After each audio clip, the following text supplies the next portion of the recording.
Hello students, today we shall continue the chapter Relations and Functions of class 11th Mathematics. This is part 3. In this video lesson, we shall learn what is a function and what are its domain, codomain and range. Function क्या होता है और इसकी domain, codomain और range हम किस तरह से डिफाइन करते हैं, आज की इस वीडियो में हम ये सीखेंगे। तो सबसे पहले व्हाट इज ए फंक्शन। यदि हम फंक्शन को रिलेशन से रिलेट करें तो फंक्शन जो है एक तरह का रिलेशन ही होता है। A special type of relation is called a function. यानी यदि हम रिलेशन में कुछ और तरह की क्वालिटी इंट्रोड्यूस कर दें तो वो फंक्शन बन जाता है, ऐसा कह सकते हैं। जो फंक्शन की जो फॉर्मल डेफिनेशन है वो ये है, a relation f from a set A to a set B is said to be a function if every element of set A has one and only one image in set B। यानी यदि मान लीजिए हमारे पास कोई relation है और वो जो रिलेशन है वो सेट A से B में है। मान लीजिए कोई रिलेशन है और उस रिलेशन को हमने नाम दे दिया यहाँ पर, ये जो रिलेशन है उस रिलेशन को कैपिटल R से डिनोट नहीं कर रहे हम, स्मॉल f से डिनोट कर देते हैं। और this relation is from set A to set B। तो इसको हम इस तरह से लिख सकते हैं कि रिलेशन जो f है वो सेट A से B में है। इसको हम इस तरह से डिनोट करेंगे। और ये जो रिलेशन है f, ये रिलेशन ही फंक्शन बन जाता है यदि, खासियत क्या है कि सेट A का हर एलिमेंट सेट B के एलिमेंट से रिलेटेड हो। क्योंकि सेट A के हर एलिमेंट की यदि इमेज है सेट B में और वो जो इमेज है वो यूनिक है, one and only one image है, तो उसे हम ऐसे रिलेशन को हम फंक्शन कर देते हैं। यानी जैसे मान लीजिए कि एक सेट हमारे पास ये है, सेट A है, और एक सेट में यहाँ डिफाइन कर देता हूँ सेट B है, और सेट A के जो एलिमेंट्स है, सपोज यहाँ पर एलिमेंट्स ले लेता हूँ 1 2 3 4, और इसमें भी कुछ एलिमेंट्स ले लेता हूँ सपोज 5 6 7, और set every element of set ए, यानी इस सेट ए का जो हर एलिमेंट है वो सेट बी के किसी न किसी एलिमेंट से रिलेटेड होना चाहिए, यानी हर एलिमेंट की इमेज होनी चाहिए। तो यदि हम इमेज लेते हैं तो देखिए, जैसे 1 की इमेज मान लो 5 है, 2 की इमेज मान लो 6 है, 3 की इमेज मान लो 7 है, और 4 की इमेज मान लो 6 है। तो यहाँ हम देख रहे हैं कि हर एलिमेंट की इमेज यूनिक है। 1 की इमेज भी 5 है, एक ही इमेज है, 2 की भी एक ही इमेज है, 6 3 की भी एक ही इमेज है, और 4 की भी एक ही इमेज है। हालांकि 2 और 4 की एक जैसी इमेज है, लेकिन फिर भी यहाँ पर चूंकि 2 की इमेज 6 है और 3 की इमेज 7 और 4 की इमेज 6 है, तो 2 और 4 की एक ही इमेज है, लेकिन one and only one image है, ऐसा कहेंगे। तो हम कहेंगे कि ये जो रिलेशन है ये फंक्शन हो गया है, क्योंकि इसमें दो शर्त थी। एक तो शर्त ये थी कि एवरी एलिमेंट ऑफ सेट ए, यानी सेट ए का हर एलिमेंट उसकी इमेज होनी चाहिए। तो सेट ए के 4 एलिमेंट है और चारों की इमेज यहाँ पर है। दूसरी, जो भी इमेज है वो यूनिक होनी चाहिए। तो देखिए यहाँ पर जो हर एलिमेंट की एक एक ही इमेज है। तो 1 की भी इमेज, 1 की इमेज एक ही इमेज है 5, 2 की एक इमेज है 6, 3 की एक इमेज है 7, 4 की भी एक ही इमेज है 6। तो ये क्या हो गया, this relation is a function. This relation या f इज ए फंक्शन, ये फंक्शन हो गया है। लेकिन यदि मान लीजिए इसमें कंडीशन इस तरह की है कि ये जो 4 है वो किसी से रिलेटेड नहीं है, मान लो 4 किसी से रिलेटेड नहीं है, तो क्या अब हम इसे फंक्शन कहेंगे? तो इसके लिए हमें दोनों शर्तों को ध्यान रखना है। पहले शर्त थी कि every element of set A has one and only one image. तो इस सेट ए का हर एलिमेंट उसकी इमेज होनी चाहिए। तो 4 की कोई इमेज नहीं है, 4 has no image, 4 has no image, 4 की कोई इमेज नहीं है। तो अब कहेंगे कि f is not a function, f is not a function. अब मान लीजिए कि 4 की इमेज है, 4 की इमेज तो है। अगर ऐसा ले लेते हैं कि 4 की इमेज है और ये 4 जो है वो सपोज 5 से रिलेटेड है, 4 5 से रिलेटेड है, लेकिन साथ ही साथ जो है वो ये जो 2 है वो 6 के साथ तो रिलेट है ही, और ये 7 के साथ भी रिलेट है। तो यहाँ हम देख रहे हैं कि एक एलिमेंट है 2, ऐसा है जिसकी दो दो इमेजेज है, 6 भी इसकी इमेज है और 7 भी इमेज है, तो ये शर्त पूरी नहीं हो रही है। एक ही एलिमेंट की दो दो इमेज यदि होगी तो वो फंक्शन नहीं होगा। तो यहां भी क्या हो गया, ये जो अभी जो रिलेशन f है, this relation f is not a function. तो फंक्शन होने के लिए क्या जरूरी है कि हर एलिमेंट की एक ही इमेज हो, यानी जैसे मान लीजिए 2 की भी एक इमेज है, 4 की भी एक इमेज है, now this is a function, क्योंकि हर एलिमेंट की इमेज भी है। इसको ग्रीन कर देते हैं। हर एलिमेंट की इमेज भी है और वो जो इमेज है वो यूनिक भी है। हर एलिमेंट सेट ए का हर एलिमेंट रिलेटेड होना चाहिए। तो इसका मतलब ये भी हो गया, यदि मैं डोमेन की बात करूं, यहाँ इस फंक्शन के डोमेन की बात करूं, तो डोमेन ऑफ एफ जो है वो क्या हो गया, वो पूरा एंटायर सेट ए ही हो गया, क्योंकि जो डोमेन किसी भी रिलेशन का डोमेन होता है वो प्री इमेजेस का कलेक्शन है, और प्री इमेजेस में सारे एलिमेंट्स जो है रिलेटेड है किसी न किसी एलिमेंट से, यानी सब एलिमेंट की इमेज है यदि वो फंक्शन है तो। इसलिए डोमेन, फंक्शन का जो डोमेन होता है वो entire set A becomes the domain of F, ऐसा भी कह सकते हैं। और यहां पर हम ये भी देख सकते हैं कि अगर मेनी टू वन है, मतलब मेनी एलिमेंट्स का रिलेशन किसी एक से है, तो it is acceptable. Many to one, if many elements of set A are related with one element of set B, तो देन इट इज एक्सेप्टेबल।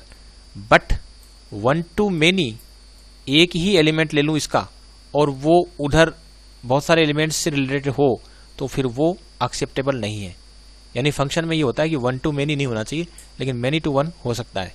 दूसरा, डोमेन जो है फंक्शन की वो एंटायर सेट ए होना चाहिए। तो अगर ये शर्तें पूरी हो जाती है तो ऐसे रिलेशन को हम फंक्शन कह देते हैं। तो relation is nothing but a relation which has two properties. One is that domain of relation must be the entire first set A. Another one, that every element of first set must have unique image in another set B. Function को हम दूसरी तरह से भी define कर सकते हैं। कैसे करेंगे? A function f is a relation. Definitely function एक रिलेशन तो है ही। एक नॉन एम्प्टी सेट A से नॉन एम्प्टी सेट B में जो है वो एक रिलेशन है, और इस तरह का है कि पहली बात तो डोमेन जो है वो ए हो। जो मैं कह रहा था कि अगर domain of A is A है, इसका मतलब है कि every element of set A has its image in set B. तो ये शर्त पूरी हो जाती है, ये मैं कह देता हूं कि डोमेन जो है वो ए है। दूसरी जो बात है कि no two distinct ordered pairs in F have the same first element. ये जो शर्त है वो ये शर्त ये बताती है कि जो सेट ए के एलिमेंट्स है उनकी यूनिक इमेज होगी। ये हम यहां से भी समझ सकते हैं। ये जो अभी हमने पिछले पेज पर जो लिया था उसी को ले लेते हैं। पिछले पेज पर जो हमने डायग्राम बनाए थे उसी को हम यहां ले लेते हैं।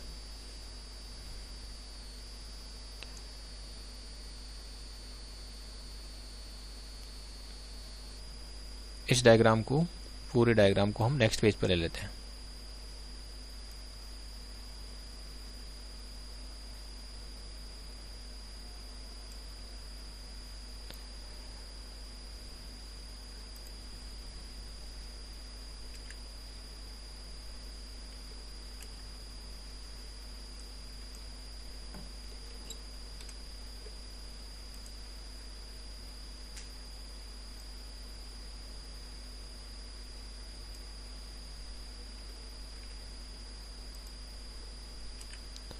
ये डायग्राम यहाँ ले लिया है, और इसमें जो सेट ए और सेट बी पर ये एक फंक्शन डिफाइन किया था, और इसमें जो एलिमेंट्स है all are elements of set A all have unique image in set B.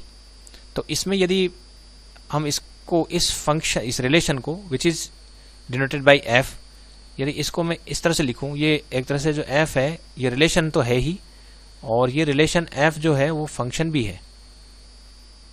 Relation f जो है वो यहां पर फंक्शन भी है। इज f फंक्शन क्यों है? क्योंकि सेट a का हर एलिमेंट सेट b के किसी एलिमेंट से रिलेटेड है, यानी सेट a के हर एलिमेंट की इमेज है। दूसरा, इमेज यूनिक भी है। तो इसलिए ये फंक्शन है। और इस फंक्शन को यदि मैं ऑर्डर्ड पेयर की फॉर्म में लिखूं, क्योंकि रिलेशन को हम ऑर्डर्ड पेयर के कलेक्शन के रूप में लिख सकते हैं, तो यहाँ लिखें तो 1 जो है वो 5 से रिलेटेड है, 2 जो है वो 6 से रिलेटेड है, 3 जो है वो 7 से रिलेटेड है, और 4 जो है वो 5 से रिलेटेड है। अब यहाँ पर लिखा है कि no two distinct ordered pairs in F have the same first elements. यदि मैं इसके कोई भी 2 डिस्टिंक्ट ऑर्डर्ड पेयर पिकअप करता हूँ, तो जो फर्स्ट एलिमेंट्स में देखूंगा ना, तो वो फर्स्ट एलिमेंट्स क्या होंगे, डिफरेंट होने चाहिए। क्योंकि अगर ये डिफरेंट नहीं हुए, मान लो 1 5 और ये भी 1 7 हो गया, इसका मतलब हुआ कि एक ही एलिमेंट 1 के 2 इमेजेस हो जाएगी, जो नहीं होनी चाहिए। तो ये जो सेकंड शर्त है कि no two distinct ordered pairs in F have the same first element, इससे भी हमें पता लग जाएगा कि वो जो रिलेशन है वो फंक्शन हो जाएगा। तो अगर फंक्शन ऑर्डर्ड पेयर्स के कलेक्शन के रूप में दे रखा है, तो हम सभी ऑर्डर्ड पेयर्स के फर्स्ट एलिमेंट्स देखेंगे, और वो जो फर्स्ट एलिमेंट्स है वो रिपीट नहीं होना चाहिए। यदि फर्स्ट एलिमेंट्स रिपीट नहीं हो रहे हैं, इसका मतलब है कि वो फंक्शन हो जाएगा। और दूसरा, डोमेन जो है वो एक होना ही चाहिए। ये 2 शर्तें पूरी होगी तो ऐसे फंक्शन को हम, ऐसे रिलेशन को हम फंक्शन कह देंगे। अब कुछ नोटेशन है। मान लीजिए एफ एक फंक्शन है, तो definitely F will be a relation, और रिलेशन है तो ये ऑर्डर्ड पेयर का कलेक्शन है। मान लीजिए एक ordered pair A comma B belongs to F है, कोई ऑर्डर्ड पेयर है ए कोमा बी और वो बिलोंग्स टू एफ है, then F A is equal to B. तब हम बोलेंगे कि जो एफ ए है वो एफ बी के इक्वल है, यानी ये वाली शर्त पूरी होती है। तो हम लिखेंगे, ऐसे लिखेंगे, F A is equal to B. अब इस चीज को हम इसमें अप्लाई करके देखते हैं। यहां देखते हैं हम इसको यहां किस तरह से लिखेंगे। तो यहां देखिए, जैसे मान लीजिए यहां पर ये फंक्शन, हमने कहा है कि ये फंक्शन है और जो 1 है, तो यहां लिखेंगे कि 1,5 जो है बिलोंग्स टू एफ है, 1,5 बिलोंग्स टू एफ है। इसको हम ऐसे भी लिखेंगे कि when f is operated on 1 we get 5, क्योंकि a comma B belongs to f, तो f a equal to b, तो एफ 1 जो है 5 के इक्वल है। इसी तरह से मैं और लिख सकता हूं, जैसे मैं लिखूं कि 3,7 बिलोंग्स टू एफ, तो ये ऑर्डर्ड पेयर इससे बिलोंग करता है। तो इसका मतलब है कि if F is operated on 3 we get 7। तो एक तरह से फंक्शन क्या, एक रूल है जो क्या करता है कि सेट ए के एलिमेंट्स पर ऑपरेट होता है। उस रूल की वजह से हमें एक नया एलिमेंट मिलता है। यानी कि यदि सेट ए के एलिमेंट्स पर फंक्शन नाम के रूल को अप्लाई करें, तो we get element from the second set B. तो इस तरह से ये नोटेशन वर्क करता है। तो यहां देखिए, जैसे ये 1,5 है, तो यहां हम डायरेक्ट लिख सकते हैं कि जो एफ 1,5 है बिलोंग्स टू एफ है, और इसको मैं ऐसे भी लिख सकता हूं, this is identical to F 1 is equal to 5। Similarly यहां अगर मैं लिखूं 2,6 जो है ये बिलोंग्स टू एफ है, तो इसको आइडेंटिकली हम ऐसे भी लिख सकते हैं कि f2 जो है वो 6 है। तो f is a function from a to b and a comma b belongs to f, then f is equal to b, और इसमें b को हम इमेज ऑफ a कहेंगे। b को जो बोलेंगे image of a, this b is called image of a under f। ये relation जो फंक्शन f है उसके अंतर्गत a की जो इमेज है वो b कहलाएगी, और a is called the pre image of b under f। अर्थात यहां से देखें तो जो 1 है, 1 is called pre image of 5 under f, और 5 is called image of 1 under f। यहां से फिगर से देखें तो 5 is the image of 1 under f, और 1 is the pre image of 5 under f। अब यहां पर ये समझ सकते हैं हम कि जो प्री इमेजेज है वो ज्यादा हो सकती है, किसी एक एलिमेंट की प्री इमेज ज्यादा हो सकती है, क्योंकि ये फंक्शन मेनी टू 1 हो जाता है। फंक्शन जो होता है वो मेनी टू 1 है, तो मेनी टू 1 अगर यदि हो सकता है तो ए की जो एलिमेंट है उसकी इमेज ज्यादा हो सकती है। जैसे 5 है, उसकी प्री इमेज 2 है, 1 और 4, लेकिन इमेज हमेशा एक होगी, एक एलिमेंट की इमेज एक होगी, प्री इमेज एक से ज्यादा हो सकती है किसी एक एलिमेंट की। जैसे यहां 5 की प्री इमेज 1 और 4 है। तो फंक्शन को हम एक रूल के रूप में विजुअलाइज कर सकते हैं कि फंक्शन क्या है, एक रूल है। फंक्शन एक सेट तो है ही, फंक्शन एक रिलेशन भी है, फंक्शन ऑर्डर्ड पेयर्स का कलेक्शन है, और फंक्शन एक रूल भी है। वो क्या करता है, किसी एलिमेंट पर जब वो ऑपरेट होता है तो we get some element from the second set. तो फंक्शन को एक ऑपरेटर भी कह सकते हैं कि फंक्शन एक ऑपरेटर है। When it operates on some element of first set we get some element from the second set. तो फंक्शन एक ऑपरेटर भी है। Function is also known as mapping. Function mapping है जो सेट ए के elements को set B के element से मैप कर देता है। तो we can write function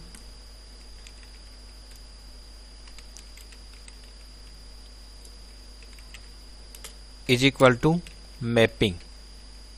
mapping भी कह सकते हैं, फंक्शन जो है वो मैपिंग भी है।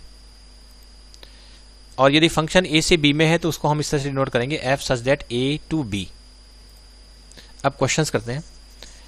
मान लीजिए सेट एन है और ये set N set of natural numbers को डिनोट कर रहा है और रिलेशन आर इस सेट एन पर इस तरह से डिफाइन है कि it is the collection of all ordered pairs such that y is equal to 2x और x y belongs to n।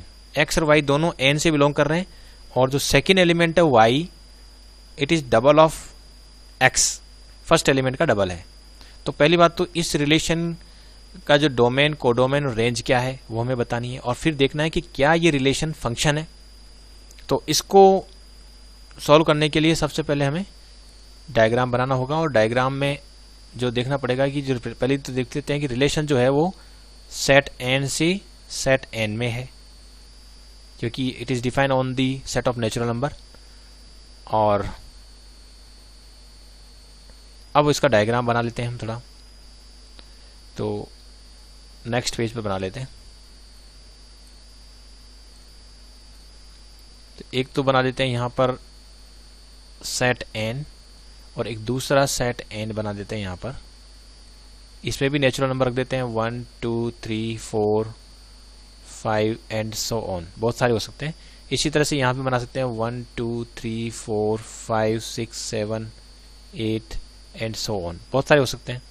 अब यहाँ जो रिलेशन है वो तो x तो बिलोंग्स टू n है, इस x यहाँ से बिलोंग कर रहा है और y also belongs to n है और यहाँ दे रखा है कि जो सेकेंड एलिमेंट है y it is double of x।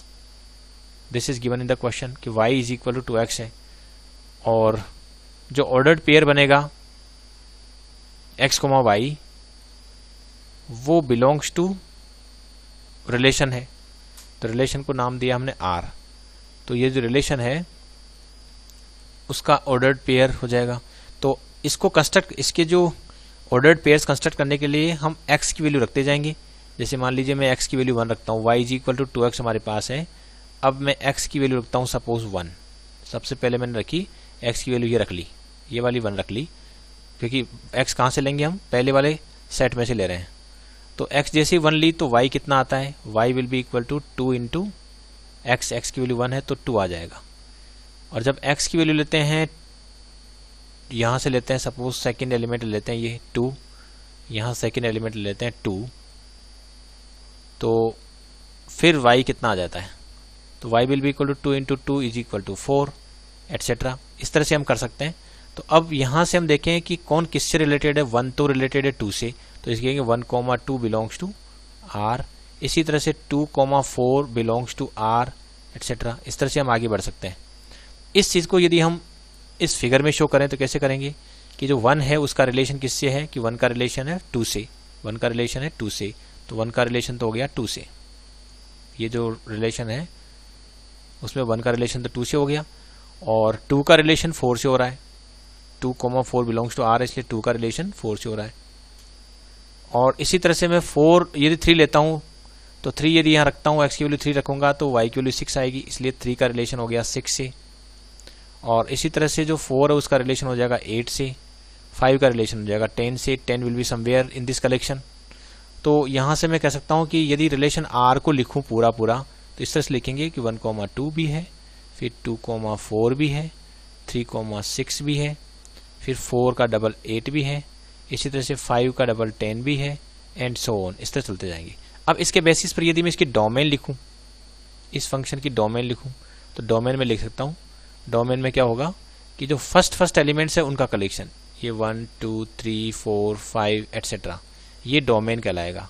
तो 1 2 3 4 5 6 7 ये सब आ जाएंगे। तो definitely this is equal to set of natural number. और यदि मैं रेंज लिखूं इस फंक्शन इस रिलेशन आर की यदि मैं रेंज लिखता हूं तो रेंज में क्या होगा कि जो जो एलिमेंट्स रिलेटेड है या जो इमेजेस का कलेक्शन है, या यूं कहो कि इन ऑर्डर्ड पेयर्स में जो सेकंड एलिमेंट्स है उनका कलेक्शंस जो है वो रेंज कहलाएगा। तो 2 4 6 8 एटसेट्रा आर द रेंज। ये जो इनका कलेक्शन है वो रेंज कहलाएगा। और क्या पूछा है इस क्वेश्चन में? कोडोमेन पूछी है। तो कोडोमेन जो है वो एंटायर सेट, सेकंड सेट जो होता है, this is equal to codomain. तो यहाँ यदि मैं यहाँ लिख देता हूँ कोडोमेन, ये codomain will be equal to entire set second set which is N. तो ये कोडोमेन हो गया। तो कोडोमेन और डोमेन यहाँ इक्वली ही है। रेंज जो है 2 4 6 8 है। अब इस क्वेश्चन में पूछा है कि whether this relation is a function और not. Is this relation a function? तो हम यहां से देख रहे हैं कि क्या हर एलिमेंट का रिलेशन किसी न किसी एलिमेंट से है। तो यदि मैं इसमें कोई भी एलिमेंट पिकअप करता हूं, x कोई भी नेचुरल नंबर पिकअप करता हूं, तो उसका डबल लेता हूं तो 2x। तो 2x एक नेचुरल नंबर है, क्योंकि नेचुरल नंबर को डबल करने पर नेचुरल नंबर ही आएगा। इसका मतलब है कि हर एलिमेंट का रिलेशन है, हर एलिमेंट की इमेज है। हर कोई भी नेचुरल नंबर लेता हूं तो उसका डबल करने पर जो नेचुरल नंबर प्राप्त होता है वो उसकी इमेज है। तो इसका मतलब है कि हर एलिमेंट की इमेज है। पहली शर्त पूरी हो रही है। दूसरी शर्त ये थी कि इमेज यूनिक होनी चाहिए। तो हमें पता है कि किसी भी नेचुरल नंबर को अगर मैं डबल करता हूं तो एक यूनिक नंबर हमें मिलता है। जैसे यहाँ 1 का 2 मिल रहा है, 2 का 4। किसी भी नेचुरल नंबर का डबल हमें दो नहीं मिलेगा, एक ही मिलेगा। तो यूनिक इमेज हो गई। तो यूनिक इमेज भी है। So this relation is a function. तो this relation is a function. We can write it that this relation is a function because every element in set n has its image or that image is also unique. One and only one image is there. So this relation is a function. एक और question, let a is equal to 1 2 3 4, b is equal to 1 5 9 11 15 16 और f इस तरह से दे रखा है। Are the following true? Is f a function from a to b? क्या ये a से b तक जो दे रखा है इसको हम हटा देते हैं। क्वेश्चन का पार्ट इतना से रख लेते हैं कि ये क्वेश्चन है कि क्या ये जो डिफाइन कर रखा है रोस्टर फॉर्म में फंक्शन को, ये जो रिलेशन है which is as a collection of ordered pairs, क्या ये रिलेशन एफ एक फंक्शन है? तो इसके लिए हम इसको जो है डायग्राम बनाएंगे और डायग्राम से हमें पता लग जाएगा कि क्या ये फंक्शन है। डायग्राम से ज़्यादा आसानी से रहती है। और भी तरीके हैं। अब ए में जो एलिमेंट्स है वो है 1 2 3 4, बी में जो एलिमेंट है वो है 1 5 9 11 15 और 16 और 1 का रिलेशन 5 से है। 1,5 ऑर्डर्ड पेयर जो है वो इस रिलेशन एफ से बिलोंग कर रहा है। इसका मतलब क्या है कि 1 का रिलेशन 5 से है, तो 1 का रिलेशन 5 से शो कर देते हैं, 2 का रिलेशन 9 से शो कर देते हैं, 3 का रिलेशन 1 से शो कर देते हैं, 4 का रिलेशन 5 से शो कर देते हैं और 2 का रिलेशन 11 से शो कर देते हैं। अब यदि हम देखें तो इसमें जो 1 की एक ही इमेज है, लेकिन यहाँ जो और 4 की इमेज भी 5 है, लेकिन 4 की इमेज भी यूनिक है। लेकिन यहाँ 2 को यदि हम गौर से देखें तो 2 की दो इमेजेस यहाँ देख रहे हैं आप। एक तो 2 की इमेज हो रही है 9 और एक 2 की इमेज हो रही है 11। तो there is an element in set A which has not a unique image. 2 की यूनिक इमेज नहीं है, दो इमेजेज है। So this is not a function, not a function. तो ये फंक्शन नहीं हुआ, इसको हम फंक्शन नहीं कहेंगे। This is not a function. और यदि हम बिना डायग्राम के करना चाहें तो भी कर सकते हैं। इसके लिए हमें दूसरी डेफिनेशन ध्यान रखनी होगी कि यदि इस फंक्शन के जो ऑर्डर्ड पेयर्स है उनमें कोई भी 2 डिस्टिंक्ट ऑर्डर्ड पेयर्स लें तो उनके फर्स्ट एलिमेंट्स डिस्टिंक्ट होने चाहिए। तो इसका मतलब यह है कि जो फर्स्ट एलिमेंट्स है वो रिपीट नहीं होना चाहिए। जैसे 1 है तो 1 कहीं और दिखाई नहीं दे रहा, ठीक है। अब 2 देखते हैं, 2 को चेक करते हैं, 2 तो 2 यहाँ भी मिल रहा है। तो हमें ये 2 डिस्टिंक्ट ऑर्डर्ड पेयर्स है जिनके फर्स्ट एलिमेंट्स एक जैसे आ गए हैं, यानी कि फर्स्ट एलिमेंट्स रिपीट हो रहे हैं। तो this is not a function. तो इसको हम ये भी लिख सकते हैं कि इसको हम इस तरह से लिखेंगे कि since two distinct ordered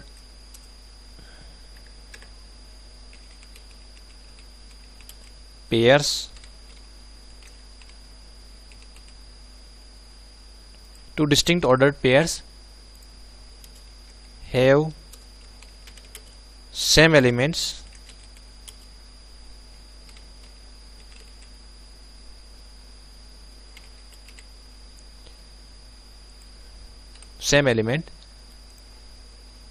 so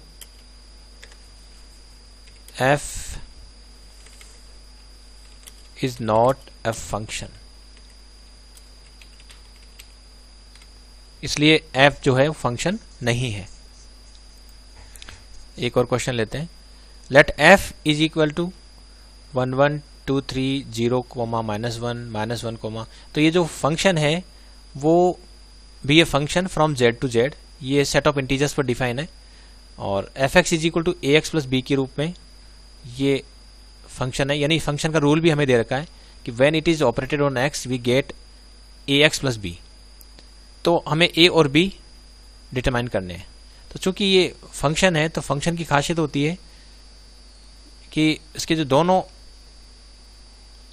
किसी भी ऑर्डर्ड पेयर के जो एलिमेंट्स है वो आपस में किस तरह से रिलेटेड होते हैं। तो यहाँ हम लिख सकते हैं कि if a comma b belongs to कोई भी फंक्शन है उससे बिलोंग करता है, तो यानी कि वो ऑर्डर्ड पेयर उससे बिलोंग करता है, तो इसका मतलब है कि F A is equal to B, ये शर्त होती है। तो ये रूल है हमारा कि कोई भी ऑर्डर्ड पेयर अगर इससे बिलोंग करता है तो F1 यदि हम कैलकुलेट करते हैं तो ये हो जाएगा 1। क्यों होगा? क्योंकि 1,1 जो है वो बिलोंग्स टू F है। ये गिवन है कि 1,1 बिलोंग्स टू F है, इसलिए F1 is equal to 1। Similarly 2,3 belongs to F है, इसका मतलब है कि F when operated on 2 we get 3। तो ये दो रिलेशन, दो ही काफ़ी है, दो से ज़्यादा लेते हैं तब भी ठीक है। और ये जो इसमें सिंस इसमें 0 आ रहा है इसलिए हम ये लें तो ज़्यादा अच्छा रहेगा। 0,-1 belongs to F, it means when F operated on 0 we get -1। और ये जो रूल है वो हमें दे रखा है क्वेश्चन में कि Fx is equal to AX plus B। तो इस रूल के अकॉर्डिंग यदि मैं इसमें 0 पुट करता हूँ, यहाँ यदि x की जगह 0 वैल्यू सब्स्टिट्यूट करें तो ये हो जाएगा 0 प्लस b, लेकिन f0 की वैल्यू -1 है तो यहाँ से b की वैल्यू आ जाएगी -1। तो एक आंसर तो हमारे पास आ गया है, b की वैल्यू तो हो गई -1। दूसरा हम कोई सा भी अप्लाई कर सकते हैं, जैसे f1 equal to 1, f2 equal to 3, f-1 equal to -3, कोई सा भी काम में ले सकते हैं। तो इसमें हम ले लेते हैं suppose f1 is equal to 1 ले लेते हैं, और ये जो fx is equal to ax plus b है इसमें हम इसको अप्लाई करते हैं, तो देखते हैं f1, तो यहाँ f1 कितना हो जाएगा a प्लस b, 1 रखें तो a plus b is equal to 1, और b की वैल्यू -1 है तो यहाँ वैल्यू पुट कर देते हैं, तो यहाँ से a की वैल्यू आ जाएगी 2। तो a हो गया 2 और b हो गया -1। तो इस तरह से हम सॉल्व कर सकते हैं। इसके लिए हमें पहचानना पड़ेगा कि जो फंक्शन है वो as a collection of ordered pairs है, और ये फंक्शन जब पहले एलिमेंट पर ऑपरेट होता है तो हमें सेकेंड एलिमेंट मिलता है। जैसे और रूल भी दे रखा है कि Fx is equal to AX plus B, तो इन दोनों को यदि हम कंबाइन करते हैं तो हम A और B आसानी से फाइंड आउट कर सकते हैं। चलिए एक और question. Let F be the subset of Z cross Z defined by F is equal to AB comma A plus B such that AB belongs to Z, A comma B belongs to Z। तो is F a function from Z to Z? तो function होने के लिए ज़रूरी है कि इसके जो ऑर्डर्ड पेयर्स है उनमें फर्स्ट एलिमेंट जो है वो सेकंड एलिमेंट से रिलेटेड होगा, तो फर्स्ट एलिमेंट की इमेज हमेशा यूनिक होनी चाहिए। तो या यूँ भी कह सकते हैं कि इस कलेक्शन में जो ऑर्डर्ड पेयर्स हैं उनमें से यदि मैं कोई भी दो डिस्टिंक्ट ऑर्डर्ड पेयर्स लेता हूँ तो उनके जो फर्स्ट एलिमेंट है वो एक जैसे नहीं होने चाहिए। तो यहाँ हम कुछ एग्जांपल लेते हैं। जैसे मान लीजिए मैं ए की वैल्यू ले लेता हूँ, सपोज 6 ले लेता हूँ, और बी की वैल्यू जो है वो ले लेता हूँ 1, और यहाँ पर हमारे पास आ जाएगा ए बी हो गया 6 इंटू 1 यानी 6 हो गया। और इसी तरह से जो a प्लस बी करते हैं तो वो आ रहा है हमारे पास 6 प्लस 1 यानी कि 7। और ए बी जो है वो बिलोंग्स टू जेड होना चाहिए, जो है डेफिनेटली 6 जो है इंटीजर है। अब हम ऐसा करते हैं कि कुछ ऐसा करें कि ए बी जो है वो तो 6 ही आ जाए। तो एक एग्जांपल तो हमने ये लिया, दूसरा एग्जांपल हम ऐसा ले लेते हैं जिसमें ए ले लिया 3 और बी ले लेता हूँ 2, और दोनों ही बिलोंग्स टू जेड है। और यदि मैं ए बी कैलकुलेट करता हूँ तो 2 इंटू 3 जो है वो 6 आ रहा है, लेकिन ए प्लस बी जो है वो आ जाएगा 2 प्लस 3 इज इक्वल टू 5। अब इसको मैं ऐसा कह सकता हूँ कि जो 6,7 है वो बिलोंग्स टू एफ है। वो इसलिए है क्योंकि ये जो 6 है it is composed of 6 and 1, तो 6 इंटू 1 है ये, और ये 6 प्लस 1 है। तो ये इसको थोड़ा और स्पष्ट करें तो यूँ लिख देते हैं, ये 6 इंटू 1 है और फिर 6 प्लस 1 है, और 6 और 1 दोनों के दोनों ही इंटीजर से बिलोंग कर रहे हैं, तो definitely this belongs to F हो जाएगा। That is 6,7 belongs to F हो गया। और यहाँ से हम देखें तो यहाँ से देखिए तो 2 इंटू 3 और 2 प्लस 3 ये भी बिलोंग्स टू एफ हो जाएगा, क्योंकि 2 और 3 जो है दोनों ही इंटीजर्स हैं। तो यहाँ से पता लग रहा है कि 6,5 बिलोंग्स टू एफ हो रहा है। अब यदि इन दोनों ऑर्डर्ड पेयर्स को देखें हम, 6,7 बिलोंग्स टू एफ और 6,5 बिलोंग्स टू एफ, इन दोनों ऑर्डर्ड पेयर्स को देखें तो ये दो डिस्टिंक्ट ऑर्डर्ड पेयर्स है, लेकिन इनके जो फर्स्ट एलिमेंट्स है दे आर डिफरेंट। तो यहाँ हम इसके बेसिस पर कह सकते हैं कि this is not a function. और ये तो हमने एक एग्जांपल लिया है, ऐसे हम बहुत सारे एग्जांपल्स क्रिएट कर सकते हैं जिनमें ए बी तो सेम हो लेकिन ए प्लस बी डिफरेंट हो। इस तरह के एग्जांपल्स हम क्रिएट कर सकते हैं। और लेकिन एग्जाम में यदि हमें किसी भी रिलेशन को प्रूव करना है कि वो फंक्शन नहीं है तो केवल एक काउंटर एग्जांपल देना ही सफिशिएंट है, जो मैंने यहाँ पर जिस तरह से दिया। तो ये जो है दो डिस्टिंक्ट ऑर्डर्ड पेयर्स हैं, बट इनके जो फर्स्ट एलिमेंट्स है they are different, they are the same, so this is not a function. तो इसको लिखेंगे कि f is not a function.